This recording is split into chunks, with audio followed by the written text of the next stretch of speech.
எல்லோரும் நல்லா இருக்கீங்களா? இன்றைக்கி ஒரு காளான் கிரேவி. நான் வந்து ப்ரான் தொக்கு அந்த டேஸ்ட்டில் இது பண்ண போகிறேன்.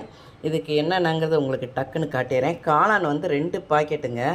கழுவி சுத்தம் பண்ணி கட் பண்ணி வச்சுருக்கேன். ஒரு 2 பெரிய வெங்காயத்தை சாப்பரில் வச்சு குட்டி குட்டியாக கட் பண்ணியிருக்கேன்.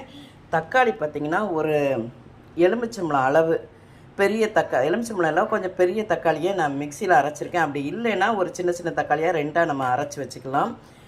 குழம்பு மிளகாய் பொடி 2 டேபிள் ஸ்பூன், தாளிக்கிறதுக்கு 1 டீஸ்பூன் பெருஞ்சீரகம், பட்டை, ஏலக்காய், கிராம்பு, கருவேப்பிலை, அவ்வளோதாங்க. இப்போ ஒன்று ஒன்றா ரெடி பண்ணுறதை காட்டுறேன். நான் 3 டேபிள் ஸ்பூன் வந்து எண்ணெய் விட்டுருக்குறேன்.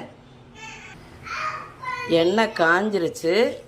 இப்போ இந்த பெருஞ்சீரகம், பட்டை, கிராம்பு, ஏலக்காய் போட்டு தாளிச்சிட்டு அடுத்து இது பொரியவும் நம்ம சின்ன வெங்காயம் கட் பண்ணி வச்சுருக்கிற வெங்காயத்தை போட்டுடலாம்.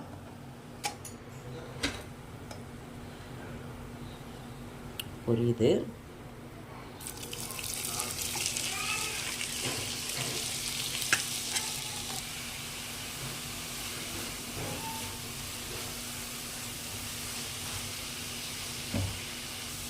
வெங்காயம் வந்து கோல்டன் ப்ரௌன்லாம் வரணும்னு அவசியம் இல்லை.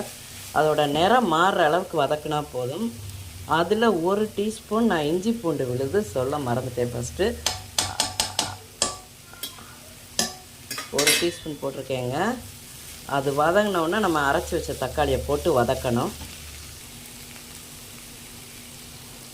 இஞ்சி பூண்டு போட்டு வதக்கியாச்சு. கருவேப்பிலை மறந்துட்டேன், அதுக்கப்புறம் போட்டேன்.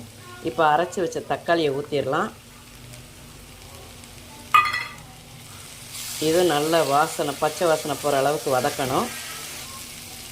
இப்போ தக்காளி போட்டு 1 நிமிஷம் நல்லா வதக்கியாச்சு. இப்போ எடுத்து வச்சிருந்த பொடி, அதாவது 2 டேபிள் ஸ்பூன் குழம்பு மிளகாய் பொடி, 1 டீஸ்பூன் கரம் மசாலா பொடி, மஞ்சத்தூள், அதை போட்டு வதக்கிட்டு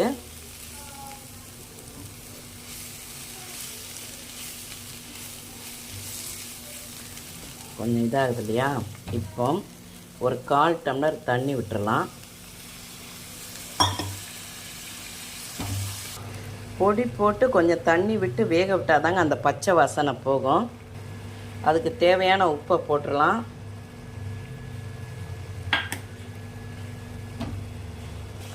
இப்போ தண்ணியெலாம் கொஞ்சம் வற்றி நல்லா வதங்கி வருது. இப்போ நம்ம வந்து கட் பண்ணி வச்சுருக்க காளானை போட்டுடலாம்.